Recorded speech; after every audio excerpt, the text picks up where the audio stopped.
صلى الله عليه وسلم من سلك طريقا يلتمس فيه علما سهل الله له طريقا إلى الجنة। রাসূলুল্লাহ সাল্লাল্লাহু আলাইহি ওয়াসাল্লাম বলেছেন, হাদিস আলহামদুলিল্লাহ শোনা, রাসূল বলেছেন, যে ব্যক্তি ইলম অন্বেষণের জন্য, ইলম শিক্ষার জন্য ঘর থেকে বের হলো, বাসা থেকে বের হলো,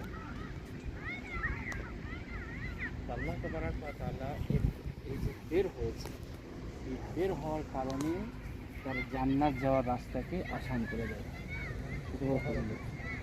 আর এক হাদিসে রাসূল বলেছেন, খায়রুকুম মান তাআল্লামাল কুরআনা ওয়া আল্লামাহু। তোমাদের মধ্যে ওই ব্যক্তি সব থেকে ভালো যে ব্যক্তি ইলম শিখে ওর প্রতি আমল করে আর অন্যকে শেখায়।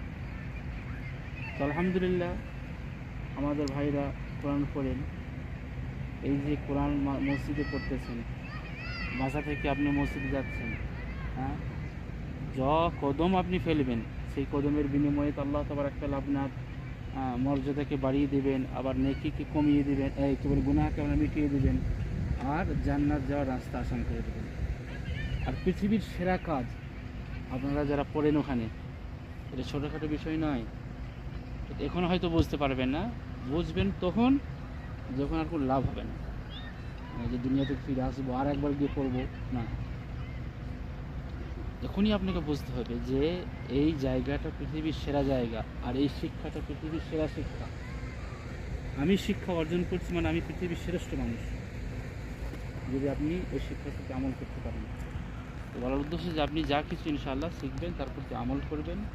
হ্যাঁ, এখানে যেটাই আপনি শিখবেন সেটা আপনার আখিরাতের জন্য কল্যাণ করা হবে, আখিরাতের জন্য ইনশাআল্লাহ ভালো হবে।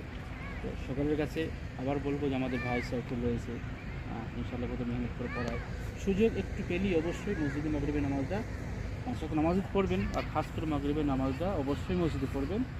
দিয়ে আপনি আপনার মতন করে একটু সময় লাগিয়ে পড়বেন, এটা আপনার জন্য ভালো। এইগুলো আমরা বারবার কেন বলি যে আপনি পড়লে কি আমার এখানে রিয়াল থাকবে না।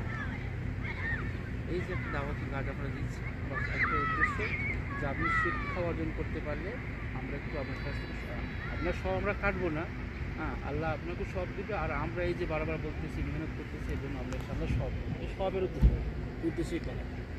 তো ইনশাআল্লাহ 5 ওয়াক্ত নামাজ পড়বেন, আর হালাকাতে ইনশাআল্লাহ কোরআন পড়বেন।